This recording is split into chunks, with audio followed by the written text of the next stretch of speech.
So that fight has thus begun. Manuel Bojorquez is there in Tulsa, joins us now. And Manny, what happens now that Betty Shelby has turned herself in and been released on bond?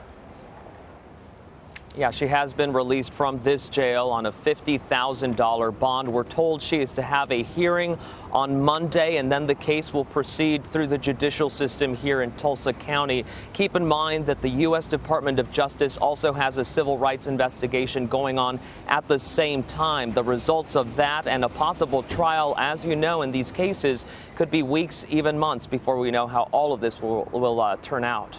Manny, it is impossible to ignore the greater national framing of what has happened there in Tulsa, especially as it relates to what we're seeing transpire in Charlotte.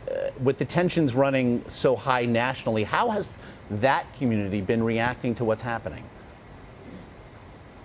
Well, we have seen protests almost daily here, but they have been smaller than what's been going on in Charlotte, and they have been peaceful.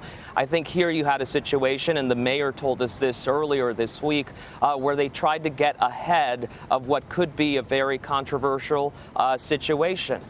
They reached out to the family first to show them the video, but they also reached out to religious leaders within the African American community who urged protesters to remain peaceful ahead of the release of that videotape. They knew the videotape would be bad and difficult to watch, and they wanted to get ahead of the situation, and as the mayor said, show that they were being transparent here and not trying to hold anything back. Again, Manny, with regard to the video that has been released, we see that video from the overhead view in the moments just prior to when Terrence Crutcher is in fact shot.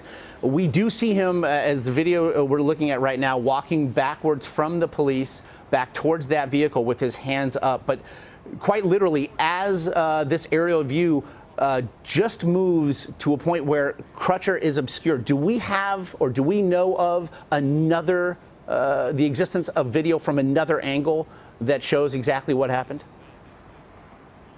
We do not know at this point of any other video as it relates to the shooting. There were 2 dash cams, and that helicopter video is all we know about right now. And yes, it is really difficult to tell there, and there is a debate about what happened leading to that very moment where he was tasered by one officer and then shot by Officer Shelby. There are some who say that his hands were not up at that final moment. The officer at this point who opened fire had said initially that she believed he was reaching into the driver's side window. The family has disputed that claim, saying that they believe the video shows that the window was rolled up. So there's still a lot of debate about those critical moments just before that the officer opened fire. And again, with charges now leveled against Officer Shelby, who is released on bond, that debate will move to a courtroom. Manuel Bojorquez there in Tulsa, we appreciate it.